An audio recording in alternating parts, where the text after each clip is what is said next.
Buenas tardes, buenos días. Hoy estamos de nuevo con Ulises Gutiérrez y vamos a hablar sobre si la espiritualidad y la psicología pueden tener algo en común. Cuéntanos, Ulises. Buenas tardes, Sandra. Buenas tardes a todos los que nos estén escuchando ahora o después. Muchas gracias por invitarme de nuevo. Y respondiendo a esta pregunta, para mí, indudablemente sí, pero como eso puede sonar muy drástico, prefiero hablar que ha sido un proceso a través del cual he llegado a esa conclusión, ¿no? Por si alguien le sirve, al fin y al cabo es un proceso individual, no tiene por qué ser compartido por los demás, ¿no? Yo acabé la carrera, como todo el mundo, en España por lo menos, bajo el paradigma cognitivo-conductual, y así empecé a ejercerla. Cognitivo-conductual es algo así como una especie de sello que le da un cierto marchamo de ciencia a la psicología. Naturalmente viene de Estados Unidos, como casi todo viene de allí, casi todo este tipo de nombres, y entonces, pues nada, me puse a ejercer con el máster de rigor y todas esas cosas, y muy poco a poco me di cuenta que aquello funcionaba muy poco. Entonces, claro, como heredé una gran curiosidad por parte de mi padre, al cual le debo eso, entre otras muchas cosas, me puse a investigar ante la falta de recursos que semejante paradigma genera, ¿no? Que son muy pocos, por más que se empeñen en que son muchos, ¿no? Así que, siguiendo mi curiosidad, comencé a ver que había demasiadas repeticiones, demasiada casuística, demasiadas referencias al pasado, demasiado aprendizaje incluido en el sufrimiento, es decir, demasiado sufrimiento aprendido, de modelos paternos, maternos, familiares en general. Así que me puse a investigar un poco en la psicología sistémica y descubrí que ciertamente había mucho de aprendido, mucho de heredado. Más adelante conocí ese fenómeno transgeneracional que no sabe de qué manera se va transmitiendo el dolor, el sufrimiento, los recursos, los miedos, las formas en que podemos afrontar eso, heredadas de nuestros padres, abuelos, bisabuelos, lo cual me tiene en cuenta que también éramos lo genético, ¿por qué no íbamos a dar eso también, no? Más tarde conocí eso que se llama proyecto sentido, que es el sentimiento con el cual los padres conciben a un hijo, ¿no? Y cómo ese sentimiento llega a afectar a ese feto, a ese bebé, y cómo también es un elemento más de influencia. Más tarde comencé a entender de forma mucho más precisa cómo funciona el trauma, el recuerdo traumático, el daño que sufrimos durante la infancia, antes de la infancia, en el periodo perinatal, en la primera infancia, la segunda infancia, la adolescencia, y cómo eso deja unas huellas absolutamente indelebles en el recuerdo, tremendamente poderosas que van a acabar afectando. Después, pues viviendo más fenómenos de cómo todo lo sociológico, todo lo ambiental sigue afectándonos más y más y más. Bueno, y con toda esa información fui descubriendo que en realidad lo que decimos que somos, yo soy Ulises, tú eres Sandra, fulanito es fulanito, no es más que un nombre, un conjunto de condicionamientos, un conjunto de experiencias, un conjunto de memorias que dicen muy poco de nosotros, dicen mucho de nuestra experiencia y la de nuestros ancestros, pero muy poco de nosotros.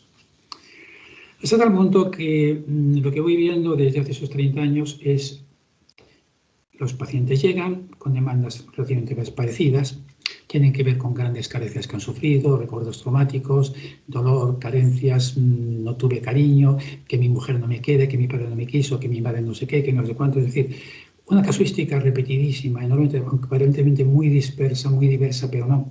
Contiene siempre, son las huellas de grandes carencias, de grandes dolores, de grandes sufrimientos y cómo vamos arrastrándola durante toda una vida. Así que generalmente vienen a pedir no solamente consuelo, a veces incluso viene a pedir soluciones, ¿no? Entonces, claro, en esa casuística repetitiva, continua, permanente, lo que no he visto nunca es alguien que venga a contarme y a decirme, mira, Ulises, tengo una gran sensación de vacío interno, me siento tremendamente infeliz y quisiera saber qué me pasa. No. El problema siempre es anunciado como no me quieren, me dejan, no sé qué me pasa, estoy deprimido, tengo una gran ansiedad, un gran desconocimiento sobre nuestros propios procesos, simplemente un conjunto de síntomas, a veces ni siquiera precisos o percibidos, pero nada más. Es decir, las personas vienen a terapia cuando tienen un gran sufrimiento, un gran dolor y una gran inconsciencia con respecto a ese dolor, ¿no? Y entonces venimos pidiendo soluciones para todo eso, ¿no? Pero es como que nos quedamos atrapados ahí. Vemos una vida en general bastante anodina en cuanto a que sin grandes pretensiones de descubrir algo más que simplemente ir sobreviviendo día a día, a veces con nuestras ambiciones, quiero hacer, quiero tener, quiero conseguir, la etapa infantil, adolescente, queremos conseguir, estamos llenos de deseos y es estupendo, ¿no?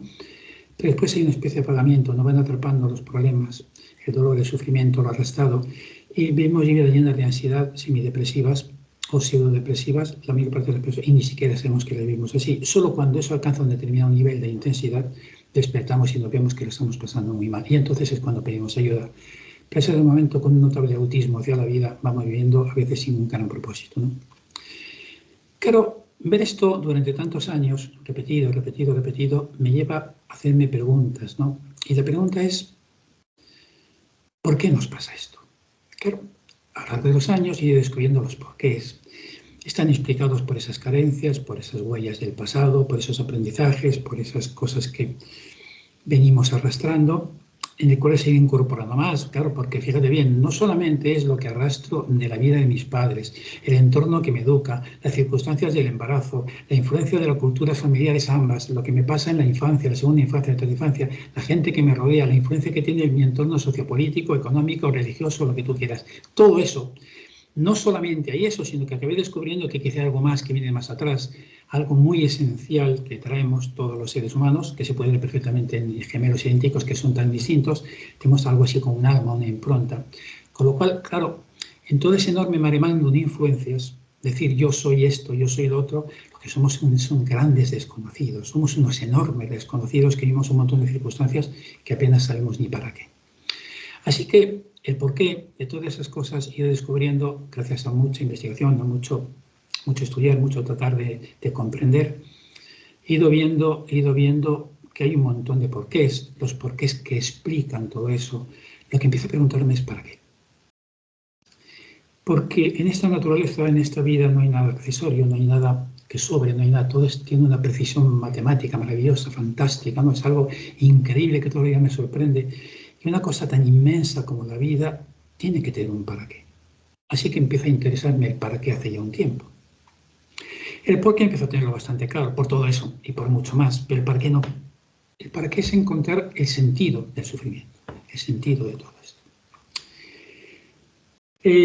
Yo tenía un bisabuelo, te cuento esto, pues cuento esto porque me parece interesante, ¿no? Este hombre estuvo en la guerra de Cuba. Le tocó. En aquella época o tenías 1000 pesetas o no te librabas de la guerra. Se fueron 60.000 y volvieron 20.000. Murieron de hambre, menos de la guerra, de cualquier cosa, de hambre de cualquier.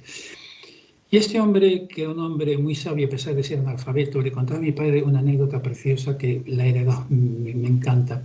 Dice, mira, cuando íbamos por la selva, íbamos con el machete cortando, porque era tan espeso todo, y hacíamos un claro para acampar. Cortamos 10, 15, 20 árboles y nos quedamos ahí. Y yo veía esos 15, 20 árboles que nos rodeaban. Si cortábamos esos 15, 20, aparecían 60 o 70. Si cortaba esos, aparecían 200, 300. Así que, hijo, le decía a mi padre, cuanto más se sabe, más se ignora. Así que cuanto más he ido descubriendo, más descubro que no sé nada y que no, cada nueva respuesta me da nuevas preguntas y más preguntas y más preguntas. Y entonces la infinitud de las preguntas y de las respuestas me da a entender que más vale ser humilde, porque la prepotencia ya es notablemente absurda y muy aplastante y muy pesada para los que te escuchan, ¿no?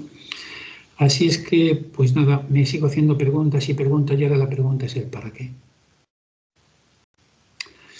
Y claro, esto coloca toda la cuestión de la terapia y de la existencia en un campo completamente distinto, porque si el para qué lo tiene medio resuelto, de tantas veces repetido, llega a encontrar claves y eso se puede ver por la cantidad, entre comillas, de éxitos terapéuticos y la gente acaba sintiéndose mejor. Pero muy pocos llegan más allá de acabar con el malestar que sienten, muy pocos. Y esos son los que me interesan especialmente, ¿no? Los que ya no se quedan en, ya no tengo depresión, he resuelto el problema con mi pareja, con mi madre, con mi padre, con quien sea. No, esos venían simplemente, están en ese momento para resolver un problema y volver a sentirse como se sentían antes del problema, ¿no? Me interesa la gente que a partir de ese momento se despierta una curiosidad como la mía y empiezan a caminar en otras direcciones. Y es curioso, Sandra, pero el camino empieza a ser parecido. Empieza a interesarle cosas como el yoga, como el qigong, como la meditación, empieza a interesarse por temas espirituales, como que gracias a su crisis la vida se les quedó pequeña. Que buscan más allá. Qué curioso, ¿no? Que el camino es tan parecido en todos ellos que me llegas a sorprender. Encuentro ya una casuística parecida.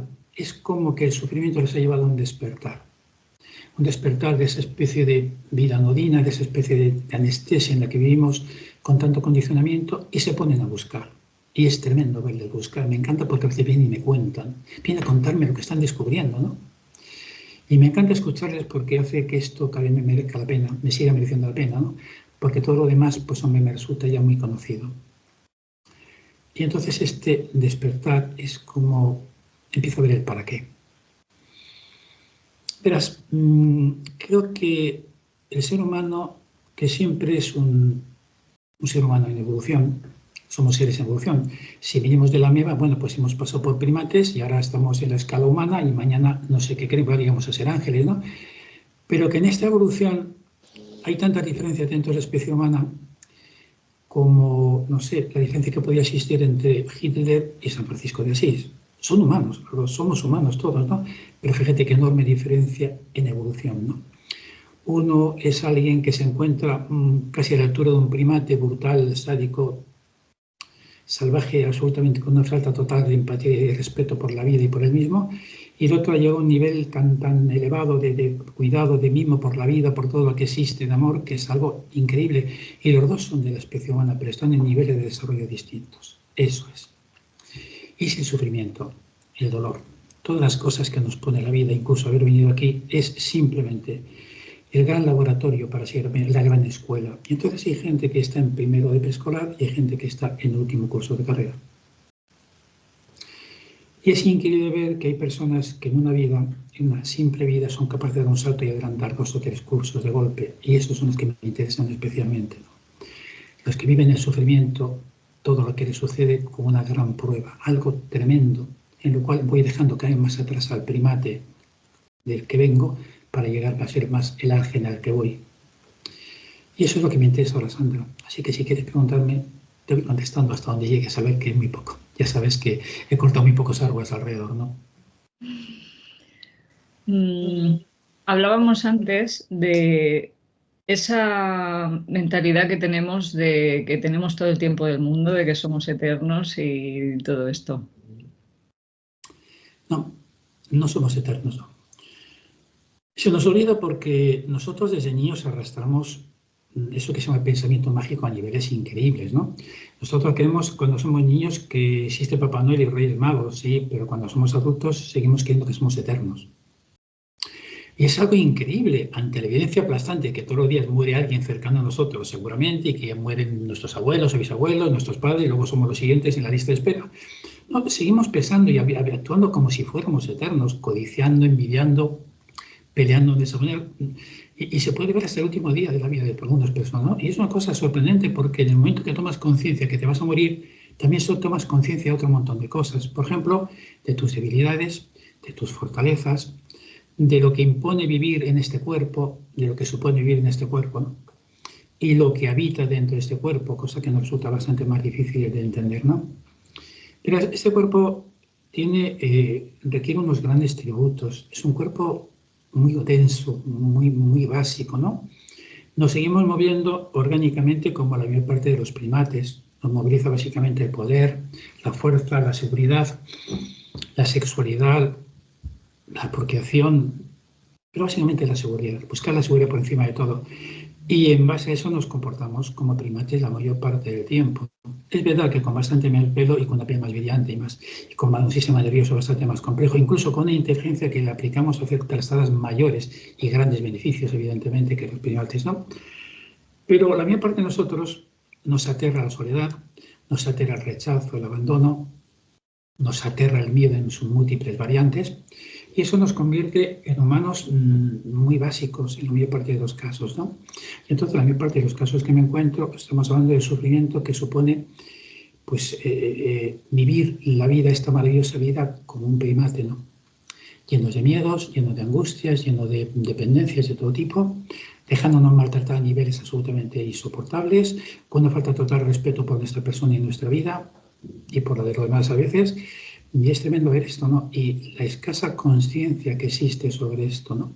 Solo cuando entramos en crisis empezamos a despertarnos, los que se despiertan, de que nosotros somos mucho más, muchísimo más que un primate. Pero, por utilizar una imagen metafórica, creo que nuestra alma viene siendo algo así en este cuerpo como una ardilla manejando un elefante. El elefante tiene el enorme poder del condicionamiento de este cuerpo denso, de instintos, de dependencia, es de una biología que se adicta a cualquier cosa, de miedos tremendos, miedos muy animales, muy básicos, y la ardilla es muy pequeña y la miopatía a veces ni siquiera la escuchamos. Este cuerpo que es como tuviera pensamiento propio, vida propia, identidad propia. La propia ardilla, nuestra propia alma está tan aplastada que apenas la podemos ver, ¿no? Es gracias a una crisis cuando hay una posibilidad de que se despierte, ¿no? Y que tome poder, que tome la conciencia de que existe. Así que sí, una de las cosas que nos pasa es que vivimos bajo el anestésico de que la vida es eterna. Cuando deja de ser eterna, se despierta en ti o bien un hedonismo total con el cual voy a sacar el máximo partido y me importa hacer cualquier cosa, o bien una visión de trascendencia que convierte el ser humano en algo completamente diferente, porque si trascendemos, entonces las preguntas se multiplican, ¿no? Y las respuestas se hacen infinitas, casi como los árboles al cortar más árboles, ¿no? Lo que pasa es que para eso hace falta generalmente pasarlo muy mal. Es que la motivación suele venir del sufrimiento y la desesperación, porque muy pocos se toman el trabajo de investigar sin sufrimiento. Nos hace falta el sufrimiento. Parece que en esta especie humana estamos en un nivel tan primitivo que solo el sufrimiento nos despierta. Así que si vivimos en el anestésico, en el espejismo de que el tiempo es eterno. Se me ocurre, Sandra, hacer un planteamiento para poner de relieve lo que te quiero decir con respecto al para qué. Imagínate que me da por pensar, por ver en mi familia, no sé cuánto han vivido los varones. Pues si miro 2 o 3 generaciones que tengo cierta memoria de día, pues están entre los 85, 86, 87 años. Las mujeres han vivido 90, pero bueno, yo soy varón. Además coincide un poco, está un poco por encima de la media española, que son 87 años en varón. Vamos a ser generosos, voy a vivir 88 años. Vale. Es decir, que me quedan unos 20 años de vida. Claro, si yo digo me quedan unos 20 años de vida, yo sigo cultivando ese pensamiento infantil, esa irresponsabilidad que hemos vivido, pues bueno, no sé, más o menos 20 años, pues ahí vamos viendo, por 20 primaveras, pues que ya está. Ahora, si en lugar de eso yo me planteara el 21 de diciembre del año 2044 a las 3 de la tarde me voy a morir, que mi hijo tendrá para entonces 30, 40 y tantos años, que la gente que conozco, que no sé qué, que la vida que he llevado, que ya en mi familia no queda apenas nadie. Si yo me planteo eso así, y entonces puedo sacar unos calendarios en internet y ponerlos clavados en la pared, porque sean 20 calendarios, tampoco sería mucho, yo podría ver el número de días que me quedan y casi el número de horas. Y entonces, sin caer en la obsesividad, ¿qué pasaría? Ah, que tengo una fecha exacta de caducidad. Y entonces, ¿sabes qué pasa? Que el pensamiento mágico se muere, desaparece, aparece una crudísima realidad. Te vas a morir. Algo, una certeza tremenda, algo tremendamente. Hay una fecha allí, una pared y un calendario con una fecha en rojo. ¿Y qué pasa entonces? Cambiaría la visión que tengo de las cosas, la urgencia por vivir, las cosas que me interesa hacer, los empeños y las tareas que ya han dejado de interesarme porque no merece la pena. Habría un cambio sustancial. ¿Habría una visión diferente? Pues mira, porque probablemente sí. Fíjate, os lo sugiero que simplemente lo visualicéis a lo que nos estáis escuchando. ¿Os imagináis la diferencia? Podéis hacer la cuenta, tampoco es tan difícil. ¿Algunas cosas desaparecerían de vuestras ambiciones más a largo plazo? ¿Tenéis tiempo para llevarlas a cabo? ¿Os pondréis a estudiar una carrera o no? ¿Montaréis un negocio o no? ¿Empezaréis una tarea de larguísimo sin apenas perspectivas? ¿O viviréis cada día de una forma distinta con las personas con las que estáis? ¿Le daréis un valor de intensidad mucho mayor a lo que vivís día a día? ¿O despertaréis todo el día con la gratitud? Un día más que voy a vivir, algo más que voy a aprender, o un día menos que me queda para acercarme por fin a aquello que me está esperando. Mirad, simplemente hacer la prueba. Es una meditación, va a ser una visualización, una fantasía. Podéis incluso escribir en un papel para que veáis qué cambiaría si lo vivís así. Y entonces, fijaos, aparecía con toda la relevancia enorme. Entonces, el para qué tiene brillo. Y el por qué no importa. Me quedan 20, 30, 40 años. ¿Cómo los voy a vivir? ¿Qué quiero hacer con eso? ¿Qué quiero dejar aquí? ¿Qué me quiero llevar? Si no me llevo nada más que lo que he aprendido de mi conciencia. Se me ocurre esto, Sandra, como una tarea. ¿Qué te parece? Pues invita a la reflexión, desde luego. Bueno, pues nada, ya tienes una tarea más que hacer. Yo esto me lo he encontrado en gente, como tú dices, que está sufriendo mucho o ante una enfermedad tipo cáncer o así, que hace que se replanteen la vida muchas veces. Y seguro que mucha gente que haya pasado por un cáncer, que haya sobrevivido o que haya tenido a alguien cerca, es como que algo cambia, ante la posibilidad y al plantearse de que la muerte puede estar cerca? Mira, he tenido la inmensa fortuna de que he conocido pacientes que han pasado por situaciones muy difíciles o han visto morir a personas muy cercanas y enormemente queridas, ¿no? Entonces aquí hay algo absolutamente fascinante, que es lo que sucede cuando una persona decide enfrentarse con un miedo muy serio, muy profundo, ¿no? O sea, incluso vamos a empezar con un miedo muy pequeño. Imagínate un miedo a perder un trabajo, una persona que lo cree que lo necesita mucho, que piensa que es incompatible con cualquier otro tipo de trabajo, que piensa que no va a llegar más lejos, cualquier otra limitación. Cuando tiene que pasar por eso, porque la vida le empuja a eso, es una cosa fascinante ver cómo hay una especie de abismo, el miedo nos embarga, nos sobrecoge, es casi enloquecedor, el pensamiento se vuelve tremendamente rumiante, acelerado, uno que va a perder la razón, y poco a poco el pensamiento aflojando. ¿Por qué? Pues porque ¿sabes qué pasa? Que no pasa nada. Cuando la persona ha descubierto que quizás uno de sus mayores miedos, algo tan temido, se va atravesando y va atenuándose la sensación de ansiedad y no va pasando nada, simplemente la mente accede a recursos que ha tenido siempre pero que no sabía que los tenía. Están simplemente detrás de la muerte de algo o alguien, ¿no? Cuando uno atraviesa por esa especie de limbo, por esa especie de infierno o de desierto, y descubre que va encontrando, se mete las manos en los bolsillos de su vida y va encontrando recursos, capacidades, y resulta que las tenía, el miedo se va atenuando y detrás del miedo aparece algo que estaba en él y no conocía, que es la capacidad para afrontar. Claro, si eso pasa con el miedo a perder un trabajo, a perder una relación de pareja, a que un hijo se vaya, a que alguien muera. Si eso pasa en todos los casos y hay un aquietamiento con un resurgir de algo, una sensación de sentimientos que no sabía que estaban, ¿qué sucede cuando una persona pasa por una experiencia muy cercana a la muerte? Ha muerto una persona querida, he vivido una enfermedad tremenda de la cual casi milagrosamente me he recuperado. Evidentemente, el estado de conciencia es completamente diferente. ¿Por qué? Porque he descubierto que el gran miedo que nos mueve es en el que no queremos pensar nunca la muerte, resulta que tampoco era para tanto. Y descubrir que tampoco era para tanto hace que la percepción de la vida pues cambie radicalmente, ¿no? Si además comienzas a darte cuenta, a investigar, a sentir, a descubrir y te das cuenta que hay algo mucho más allá de esta muerte, entonces evidentemente la vida tiene un cariz completamente distinto, porque entonces el para qué empieza a adquirir sentido. Yo no vengo aquí para sufrir, no vengo aquí para enredarme y dar vueltas a una noria con mi dolor, con mi sufrimiento y con mi victimización. Yo vengo aquí para descubrir, seguramente a través del sufrimiento, que aquí hay mucho más que está detrás de eso. Si me quedo ahí, me quedo en el por qué, Dios mío, por qué me pasan estas cosas, pues evidentemente voy a quedarme en el resentimiento, en la rabia, en el enfado, en la sumisión o en simplemente el agotamiento, una especie de postración. Pero si veo que hay un para qué, el camino que se abre es infinito, es inmenso, ¿no? Porque el número de preguntas no tiene fin y la respuesta menos aún. Es decir, si lo que vengo aquí es adquirir mayor grado de conciencia sobre lo que sucede, me van a faltar muchas vidas, que quizá tengamos más de una.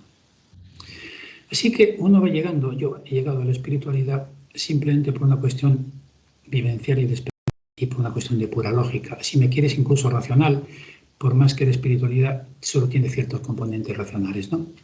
Aunque es como sorprendente ver cómo creo que el 92%, 94% de todos los premios Nobel de las disciplinas más complejas en cuanto a mayor nivel de abstracción, matemáticas, física, química, suelen ser personas profundamente espirituales. Hombre, de esto no se puede decir que sean unos ignorantes ni unos ingenuos, ¿no? Estamos hablando de gente con niveles de abstracción superiores a la media, ¿no? Y a todos la grandeza, la inmensidad de todo el que contempla y el infinito número de preguntas que se abren y aún más infinito número de respuestas, y van a creer que simplemente esto no tiene una explicación desde el por qué. Y es curioso porque cuando por fin uno empieza a hacerse respuestas del para qué, todo lo que no sucede empieza a adquirir sentido. Sobre todo cuando no te quieres quedar atrapado en el comodísimo, aunque parezca paradójico, campo de madre mía, qué pena, qué mala suerte tengo, hay que ver cómo es esta vida. No, esta vida es lo que es. Y lo que tú quieres hacer con ella. Pero a partir de que empiezas a preguntarte el para qué, te haces mucho más responsable de las decisiones que tomas, porque todas van a tener una consecuencia. Y entonces es cuando el aprendizaje da fruto, y si no es que has aprendido muy poco. Así que el para qué me parece que es la consecuencia lógica de haber vivido mucho, haberse preguntado mucho, haber hecho muchas preguntas, he encontrado muchas respuestas, que siempre y más, y sobre todo la inmensa grandeza de una vida totalmente incomprensible, increíblemente incomprensible, maravillosamente incomprensible, que no hace más que llenarme de sorpresa día a día, lo que me lleva a una visión espiritual de la vida. Y sobre todo, porque sin esa visión espiritual la terapia pierde sentido. Y voy a intentar explicar por qué, ¿no? Yo he visto todos los días situaciones de maltrato, situaciones de vejaciones, situaciones donde las personas se someten y se permiten ese maltrato, vidas basadas en el suicidio lento de alguna adicción, vidas sin rumbo, vidas envenenadas y sin ningún objetivo, sin ningún respeto por lo que somos. Solo cuando uno es consciente de que hay un alma dentro de este cuerpo, grandiosa, inmensa, un pedacito a escala fractal de esta creación, pues hombre, es cuando empieza a decir no, a poner un límite, desde esa visión enorme, de esa grandeza enorme que llevo dentro, no simplemente porque soy un mono como el otro mono herido por ti, hombre, porque de ahí tiene poco sentido. Bueno, seríamos monos peleados en una horda de monos, ¿no? No, pero cuando empiezo a ser consciente y tomo contacto con la grandeza, esa chispa increíble que llevo dentro, es cuando empiezo a tener un enorme respeto por mí, por todo lo que vive, incluso por el que me maltrata, y por eso digo, no voy a permitirlo más. Desde ahí, de esa visión enorme, inmensa, de esa grandeza que llevo dentro, porque si no, lo voy a tener muy difícil para poner límites, porque ni siquiera sé desde dónde hacerlo.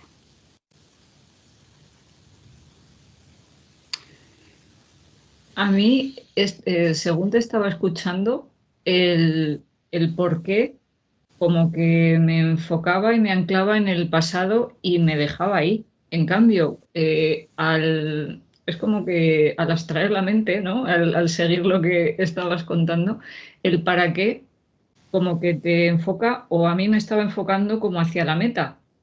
Entonces tienes que soltar el por qué, el dejar ese, no sé si victimismo, ¿no? Y el enfocarte en qué puedes hacer para salir de ahí. Simplemente sal, no hay más. Hay veces que nos quedamos enganchados, ¿no? En esa emoción, en esa tristeza, en esa... Hombre, si te fijas bien, la vida entera parece que está montada, la vida que hemos construido los humanos, está montada simplemente para andar sorteando el sufrimiento y por tanto creando más, ¿no? Claro, la queja, porque me ha tocado esto, pero bueno, hay que tocar a este padre, esta madre, pero porque la suerte me ha tratado mal, y entonces siempre buscamos un culpable, la vida, Dios, el gobierno, lo que sea, cualquier cosa que no sea nosotros. Es verdad que aprendemos eso muy temprano. Cuando tenemos heridas infantiles muy grandes, en realidad el daño nos viene desde fuera. Y es lógico y comprensible que atribuyamos todo, lo que viene, lo bueno y lo malo desde fuera. Y nos hemos quedado en esa etapa infantil donde estoy esperando que algo suceda que me saque de aquí. Lo que pasa es que eso forma parte del gran porqué que uno deja atrás, porque, veamos, yo puedo quedarme atrapado en que tengo unos grandes traumas desde la infancia que me hicieron débil, empequeñecido, o todo lo contrario, iracundo y violento, o lo que quiera. Yo puedo estar ahí y quedarme ahí atrapado el resto de la vida. Y eso explica lo que me ha sucedido, y si quiero va a explicar lo que me va a suceder, de luego si me quedo ahí. Si me quedo en el por qué, Dios mío, ¿por qué? Como en las antiguas películas, ¿por qué me pasa esto? Del cine mudo.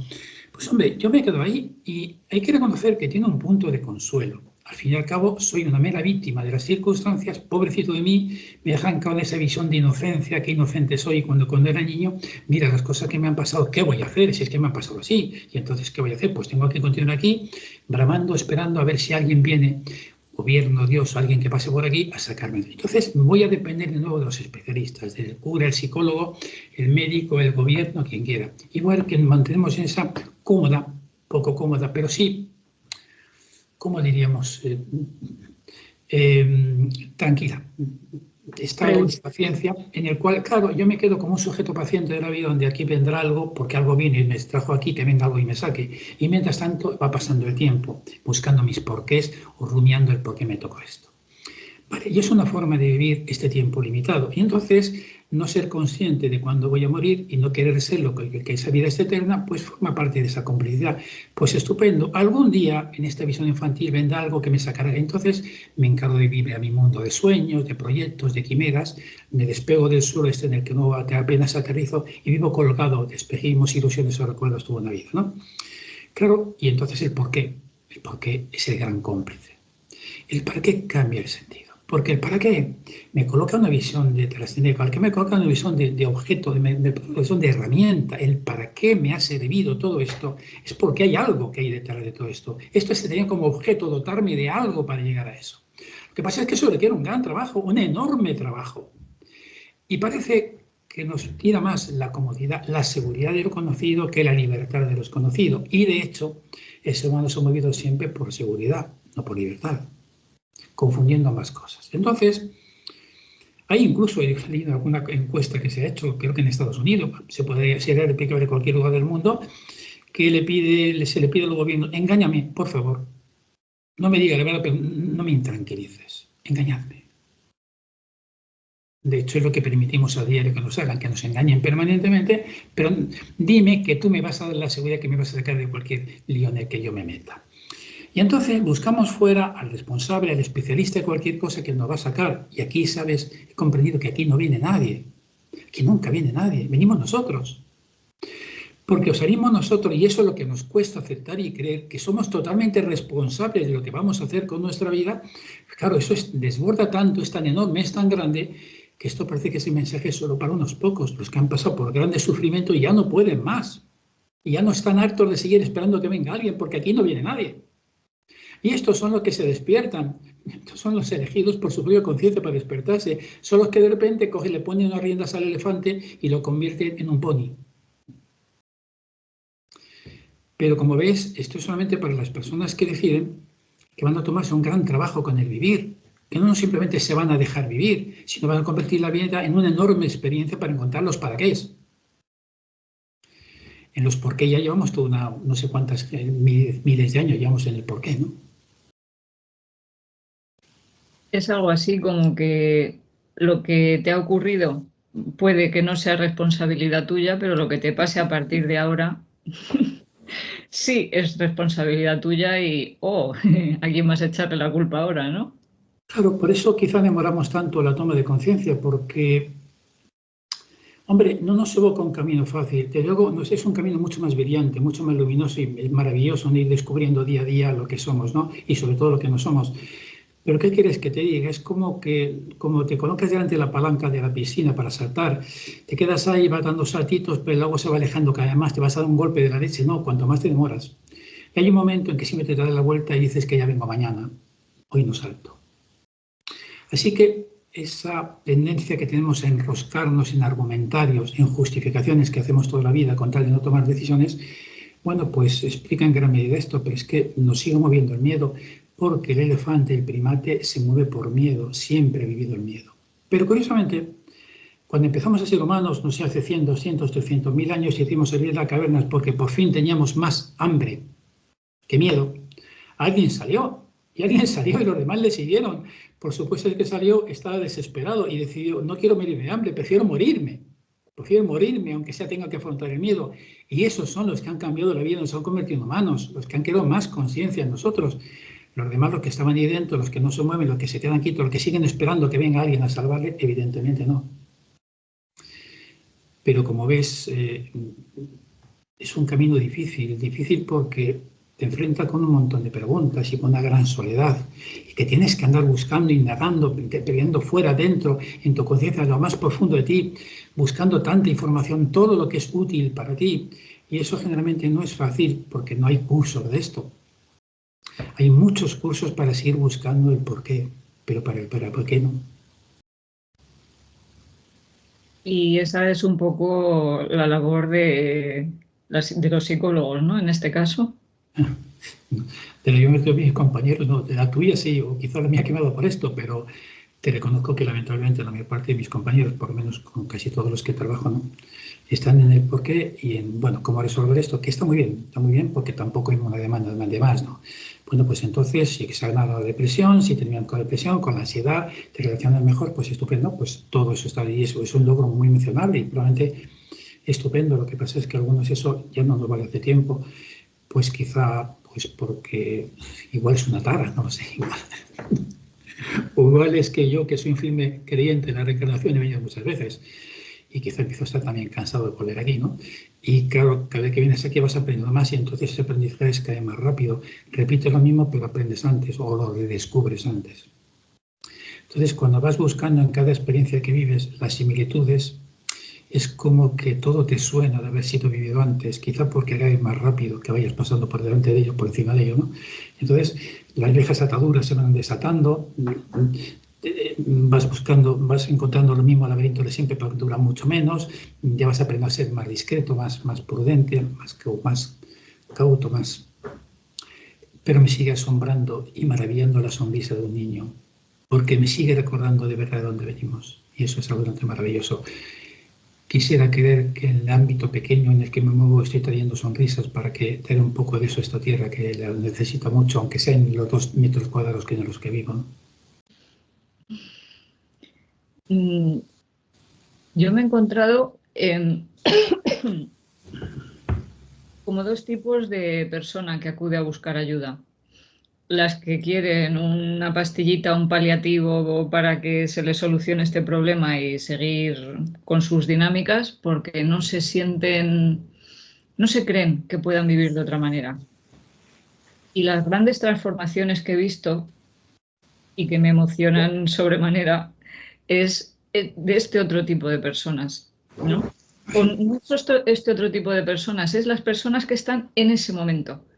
Porque quizá estas que van buscando su pequeño paliativo para seguir un poco con lo que conocen, porque a ti que te gusta el refranero español, ¿verdad? Lo del más vale malo conocido. Sí.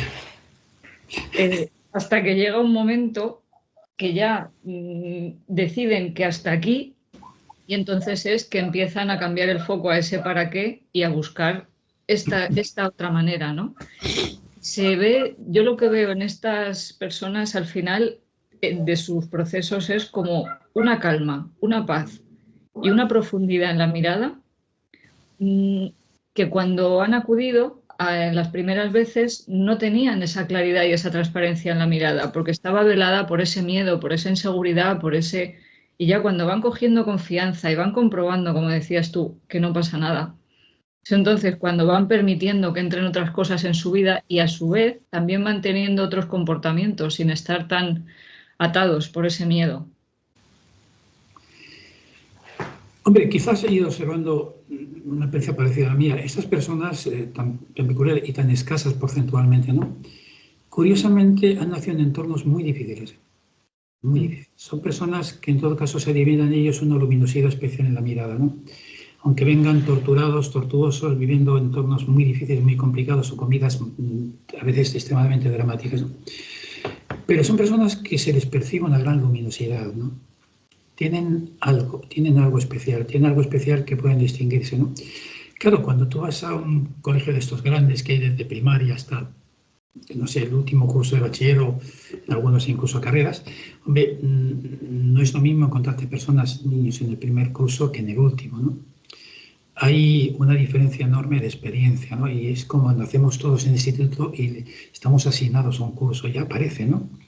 Quiere decir que hay que contar con que quizá hay un trabajo previo de otras ocasiones donde se ha hecho un gran trabajo y uno ya casi aparece en el último curso, ¿no? Aunque es verdad que generalmente despertar a veces es tremendamente duro, porque como te digo, las personas que conocían en familias extremadamente tremendas, muy difíciles, muy complicadas, que han creado un gran sufrimiento, parece que he despertado lo que ellos necesitaban, ¿no? Es curioso porque además se utiliza un término que se me ha hecho un clic en la cabeza. Es una frase hecha, pero muy recurrente, ¿no? Y de repente he comprendido que, ¿qué hago yo aquí? He comprendido que estoy buscando todavía en que mi madre me quiera, mi padre me quiera, en pertenecer a esta familia, o pertenecer a tal cosa, a tal historia, ¿no? Cuando resulta que su pertenencia no es de ese orden, es un orden muy diferente. Es la pertenencia a un clan de primates, donde en general son más importantes los intereses, los sentimientos de pertenencia, los intereses que conlleva eso, que el afecto que hay dentro, ¿no? Generalmente en esos ámbitos hay bastante más intereses espurios que sentimientos.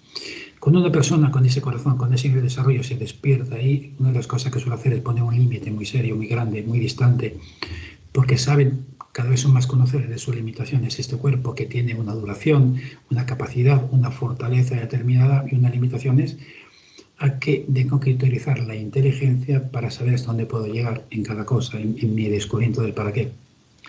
Entonces, es mi corriente ver en personas muy salvadoras, que además es la consecuencia de una vieja herida muy cercana, que esa propuesta de salvar suele estar casi siempre por encima de sus posibilidades, con lo cual, cuando me pongo a salvar a alguien que no quiere ser salvado en general, acabo rebajando mucho mi nivel de luminosidad. ¿Por qué? Porque cuando quiero, me relaciono con personas tremendamente bruscas, muy duras, de un nivel bastante más bajo de primitivismo. No tengo que acabar defendiéndome de ello, convirtiéndome en lo mismo, generando los mismos recursos, con lo cual pierdo mi luz, ¿no? Eso es tremendo cuando algunas personas tienen que descubrir que tienen que alejarse de aquello que han anhelado, que un día sé que se les amara desde allí, cuando simplemente allí no existe ese sentimiento.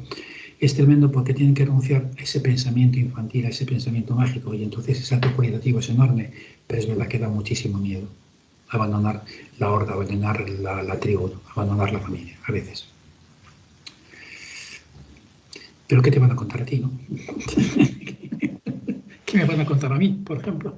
Entonces, bueno, eso es lo que he ido descubriendo. Vienes para que, claro, la dimensión es distinta, porque ya la vida no se mide en logros de lo que consigo, casi siempre es en aquello de lo que me desprendo. Es decir, es como que me vi quitando a girones trozos de ese primate en beneficio de eso otro que somos, algo en continuo estado de evolución, en transición, que es el ser humano hacia otra cosa. Y ese primate tiene que ver sobre todo con los miedos que lo generan todo. Me quito los celos, las envidias, las codicias, porque deja de tener sentido si es que solo vive el primate para protegerse del miedo. Pero cuando empiezas a tener menos miedo no tiene sentido. Cuando sabes que te vas a morir no tiene sentido. Cuando yo quiero desarrollar la conciencia, todo eso es un gran estorbo para el desarrollo de la conciencia. Así que es curioso ver cómo adoptan caminos parecidos, ya te digo, pues les interesa la meditación, se meten en alguna modalidad del mundo espiritual, casi nunca religioso, ¿no? Que eso es la espiritualidad domesticada, ¿no? Y cómo se van convirtiendo en personas que tienen otro tipo de aspiraciones, no están en otra cosa. Muchos dejan las parejas que tenían, llegan a una situación de natural incompatibilidad, muchos abandonan los viejos trabajos que tenían, los entornos que tenían, porque está en otra cosa, y por fin se hace mucho más importante el para qué y la tarea, el propósito que conlleva que todos los porqués anteriores. Así que empiezan vidas casi siempre de ovejas negras. Ya sabéis que las ovejas negras no suelen estar muy acompañadas. Buscan otras ovejas negras, pero no hay rebaños de ovejas negras. No hay grandes grupos de ellas, ¿no? Caminan más bien solos.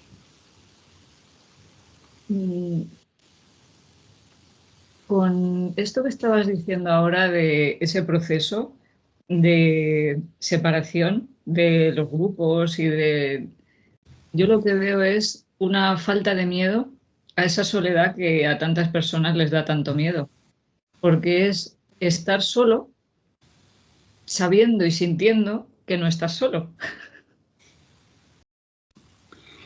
Pero, verás, es que estar solo es una fantasía. Eso que llamamos ego, acabo creyendo que no es más que la suma de las heridas que se manifiestan a sí mismas. Eso es el ego, ¿no? Han creado un cuerpo, han creado una explicación de la vida, ¿no? Claro, igual que en el ayuno, cuando una persona se pone a hacer un ayuno, el cuerpo enseguida empieza a dedicar toda su energía a desechar lo que tiene de tóxico dentro, todos los residuos que por dentro, todos los venenos que hay dentro. Claro, eso puede perturbar mucho a quien no ha hecho nunca un ayuno, porque empieza a sentirse mal, pero cuando pasa un tiempo empieza a sentirse mucho mejor, cuando empieza a eliminar todo eso, ¿no? Claro, cuando se hace un ayuno de información, de ruido, de excitación, de elementos, de todo eso que hay por aquí fuera, cuando uno hace un ayuno y se queda en silencio, es que aparece todo el griterío, todo lo que está echando de menos, una gran ansiedad, tengo que volver al ruido, a mi estado inicial, a mi estado de normalidad, que es el ruido en la cabeza.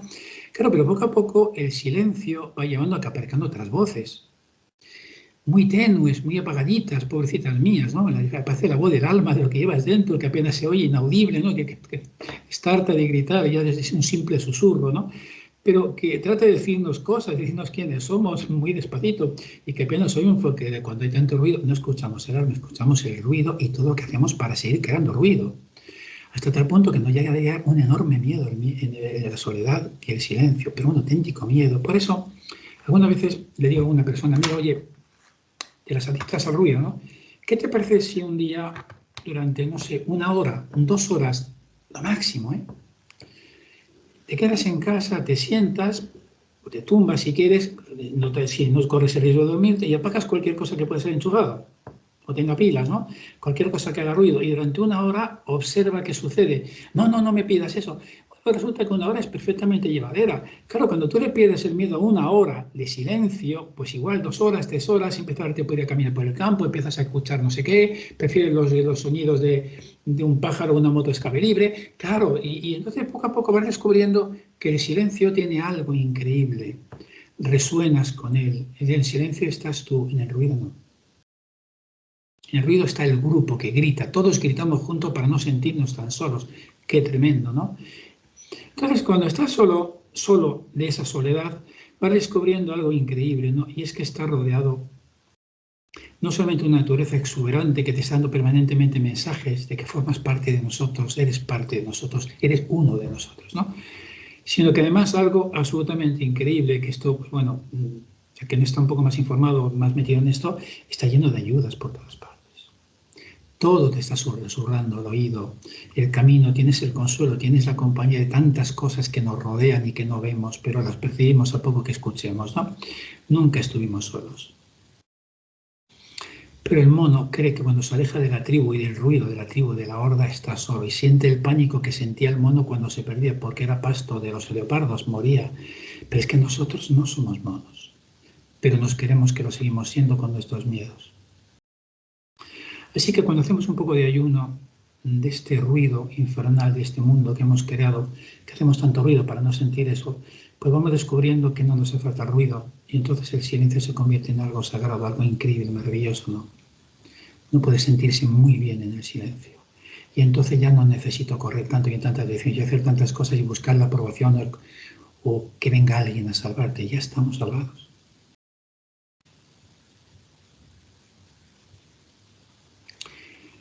Así que esas cosas he ido descubriendo a lo largo de los años, Sandra. Y vengo y te las cuento. Porque me las has pedido.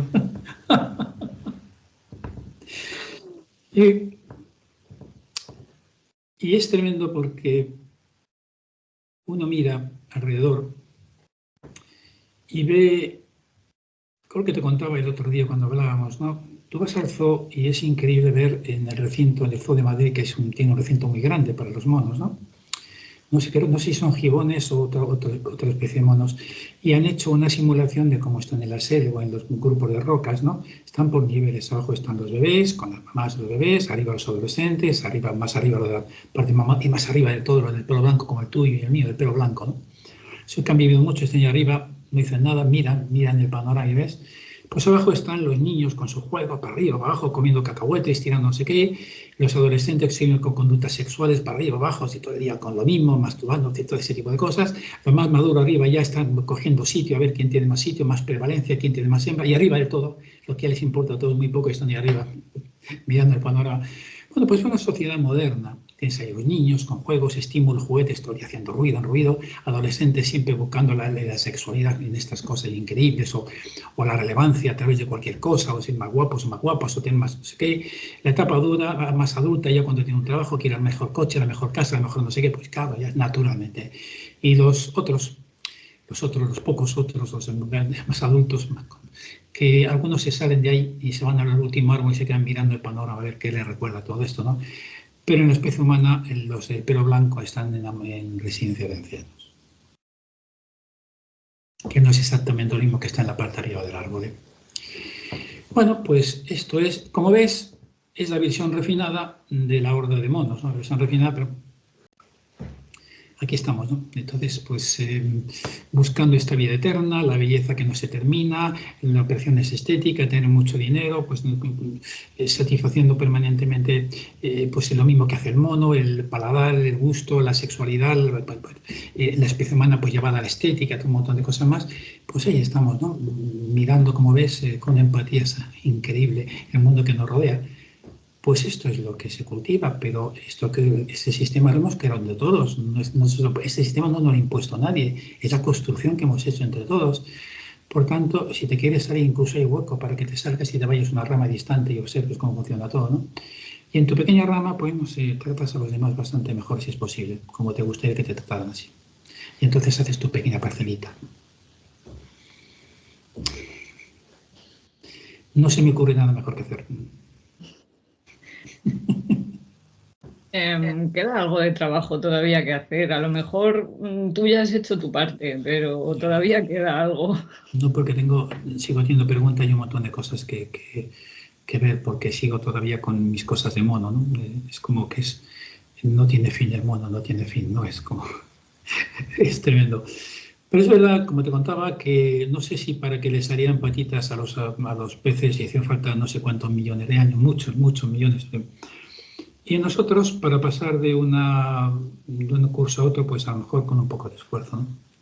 Ya sabes que hay una vieja tradición mística que dice que aquí se mejora solo por el sufrimiento o por el trabajo. El trabajo es el esfuerzo que supone estudiar, trabajar, enfrentarte con tus cosas, claro. Y como ves, mayoritariamente preferimos a gritos el sufrimiento. De hecho, nos somos adictos a él, porque como sufrimos todos, hemos hecho de esto una seña de identidad, ¿no? Nosotros somos sufridores. El otro trabajo es mucho más discreto y como es de puertas para adentro se ve bastante menos y como no puedes presumir de él, pues tiene poco pegamento, ¿no? Por eso no te dan medallas, ni te dan premios, ni nada de eso. Es algo muy tuyo, muy propio y por eso quizá tiene tan poco éxito. Bueno, quizá no tenga éxito así a nivel marketing y eso, pero creo que algo sí se nota. Cuando estás en presencia de alguien que ha hecho este camino o que está en él simplemente, algo se capta, algo se percibe. Y quizá lo que se percibe es que hay otra cosa, ¿no? Quizá no está la agitación corriente porque te vas alejando de ella, quizá ya no entras en las viejas trampas que toman de la vida, para picar una y demás. Bueno, la vida está llena de anestésicos, ¿no?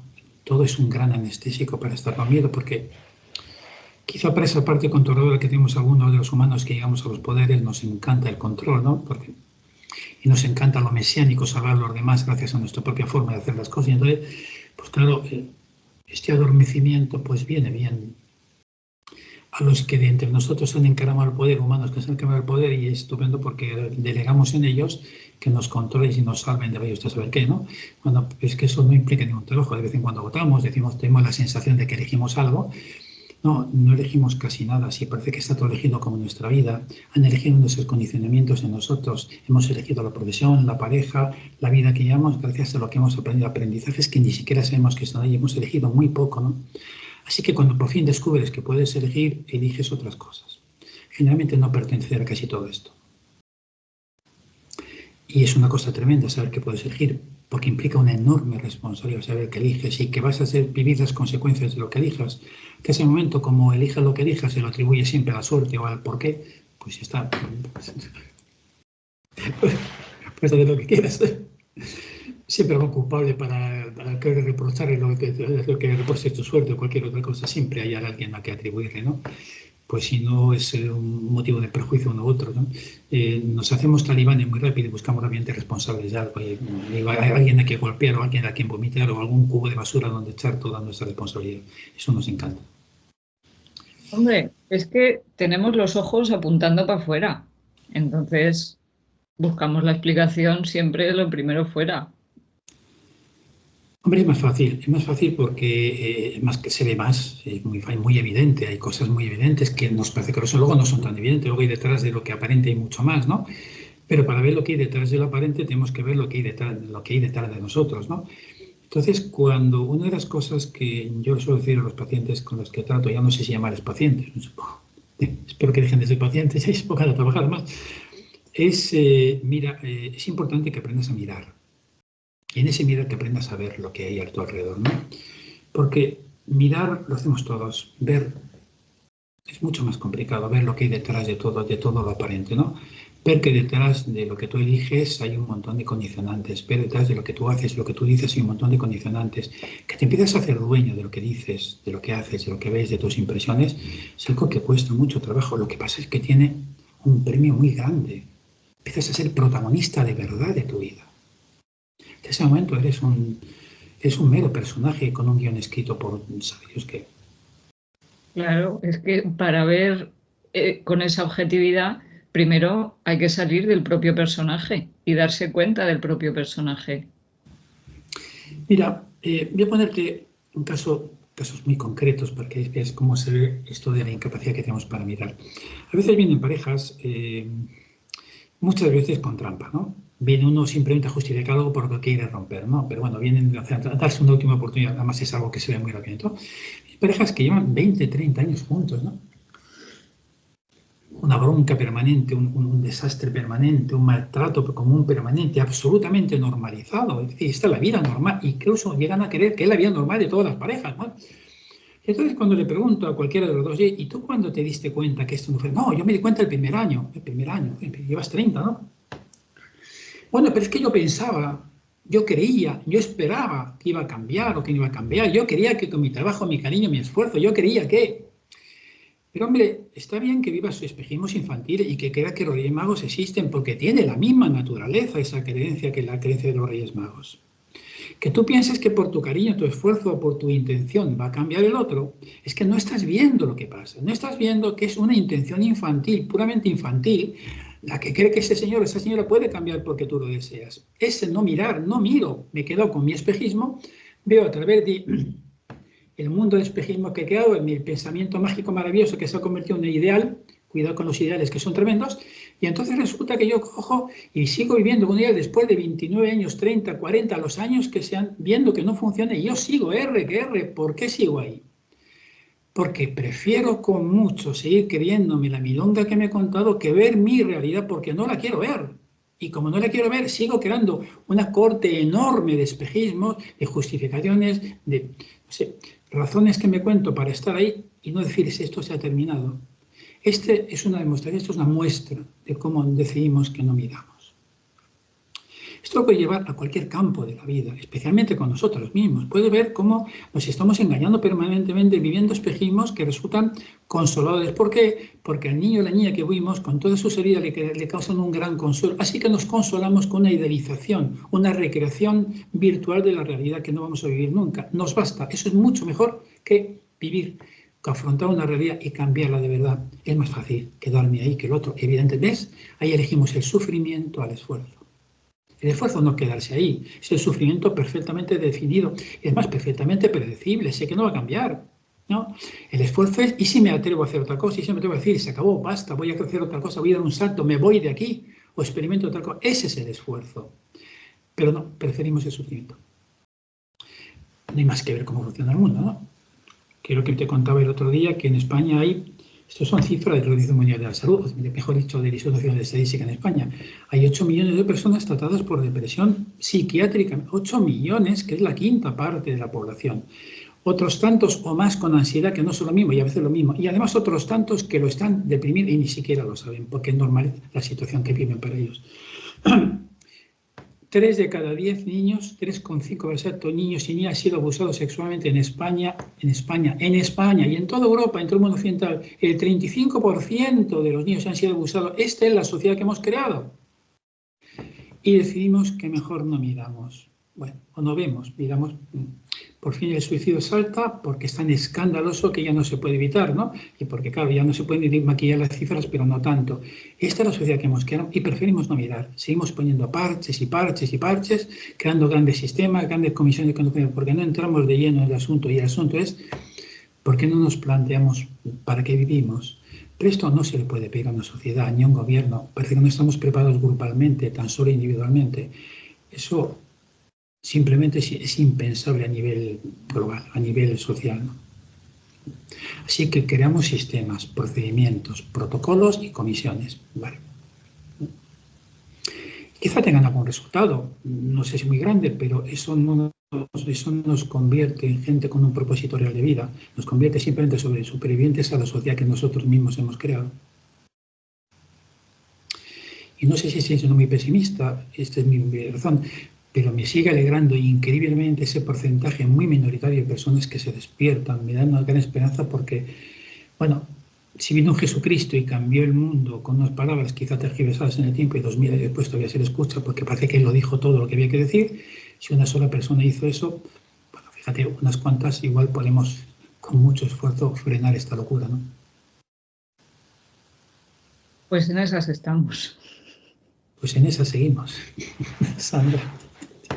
No sé si he respondido a tus preguntas o no sé, o si serviera para algo lo que os he dicho, pero puede parecer ya pesimista, pero es la visión que tengo. Y ya te digo, sigo trabajando en esto porque de vez en cuando aparecen personas así.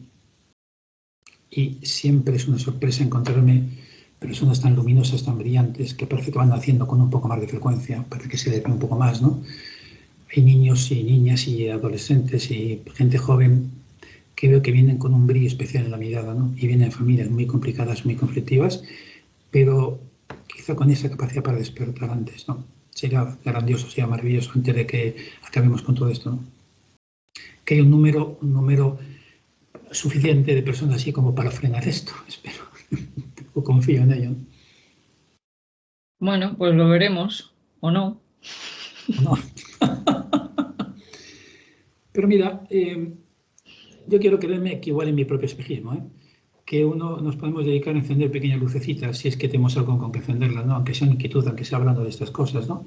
Bueno, pues casi con eso me conformo. Igual en este mundo de oscuridades, hasta una linterna, hasta una vela, da mucha luz, ¿no? Está todo tan oscuro que un poquito de luz se nota mucho. Pues eso, encender curiosidades, cuestionamientos, que no nos conformemos con la vida que llevamos, que empezamos a pensar que la vida hay un montón de porqués, pero que lo importante es el para qué, y que cuando por fin abandono el porqué y mirar continuamente hacia atrás, como tú decías, por el retrovisor, igual puedo ver alguna delantera y ver hacia dónde nos dirigimos, ¿no? Que como sigamos así vamos hacia un abismo. Despertar y descubrir que tenemos capacidades increíbles, somos pedacitos de Dios y lo somos. Que tenemos una capacidad extraordinaria para transformarlo todo, siempre y cuando seamos conscientes de lo que somos, y no podemos ser conscientes de lo que somos si el miedo nos sigue convirtiendo en primates. Pues me parece un cierre maravilloso, Ulises. No sé si es maravilloso. Se me ha ocurrido decirte eso. Hombre, Sandra, yo te agradezco mucho este trabajo que haces, que seas capaz de divulgar, que te tomes el esfuerzo y el trabajo, siendo que a veces es muy poco gratificante, pero bien, no estoy buscando gratificación, supongo, sino simplemente tener un propósito no sé, si tenemos una cierta experiencia y la vida nos ha premiado con ella, con esa enorme experiencia, y es un regalo increíble, no irnos de aquí, de esta vida, con nada que dar. Nos vamos con los bolsillos vacíos y el corazón lleno, ¿no? Dando todo lo que tenemos, todo lo que hemos aprendido, si no, no tenía ningún sentido. Adquirir conciencia es que no está para quedárnosla, sino para darla, ¿no? El premio ya está en nosotros. Vamos a dar todo lo que sobra, que es todo lo que hemos aprendido, para ver si a alguien le puede ser útil. Creo que es lo mejor que se me ocurre que podemos hacer. Aquí se queda todo, incluido este cuerpo, ¿no?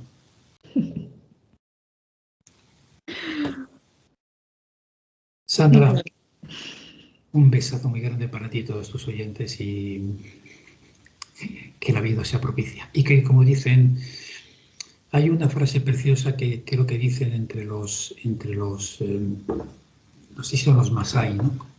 Se encuentran allí en la sabana de vez en cuando y se saludan diciendo, me alegro que aún estés vivo, ¿no? Debe ser que los leones te hacen mucho trabajo ahí. Bueno, creo que de ellos sería la frase esta que se ha promulgado mucho en Europa, que lo mejor de la vida sea para ti y para todos los que nos escuchan. Un abrazo muy fuerte, muy fuerte.